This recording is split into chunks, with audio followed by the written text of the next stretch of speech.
Este poema titúlase Las ruinas.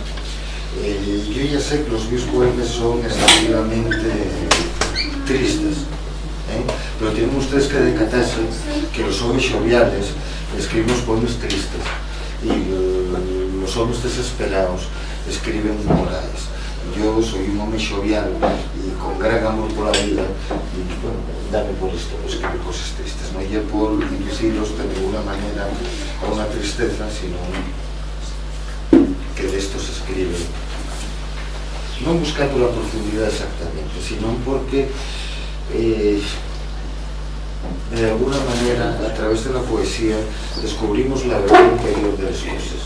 Esa es la gran inyección de la poesía europea, de la poesía occidental, desde Homero a esta parte, o en antes, desde Gilgamesh a esta parte. Yo creo que los 20 primeros versos del Gilgamesh, pues está recogida todo lo que lleva la poesía que se escribió en los 10, 15 siglos posteriores. Y escribió su mitita, pues allá por, no sé, 4.000 años antes de Cristo. Y ahí ya estaba todo escrito. La afán de vivir otra vida, la afán de la aventura, el miedo de la muerte, la necesidad del viaje, el gran sueño de la literatura, de los cuentos más cortos que nos contamos, y el de la inmortalidad del alma. Eso ya historia de literatura, y esto es mentira, pero consuela, acompaña mucho y faemos la vida más respetable. Las ruinas.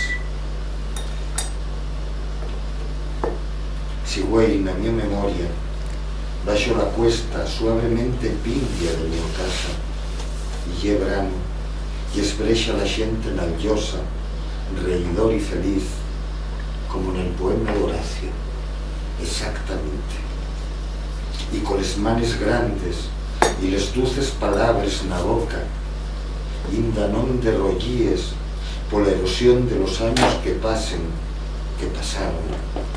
Si baixo la cuesta, digo, inda podré verme da caballo con mi abuelo. Tengo 8 años. Camín del río, sentí la voz cotidiana y amiga, cercana siempre.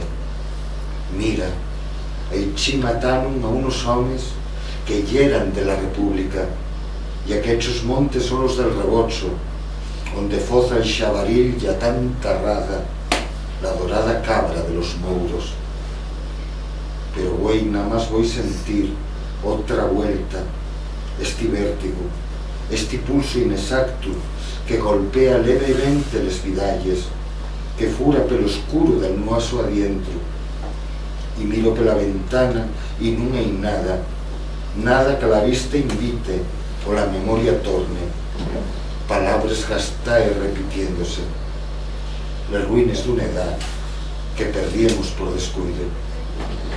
Ciega la luz, iluminando el interior de una casa abandonada.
los regueiros y hasta las peñas de Soñedo se ponen de pie para saludar al maestro.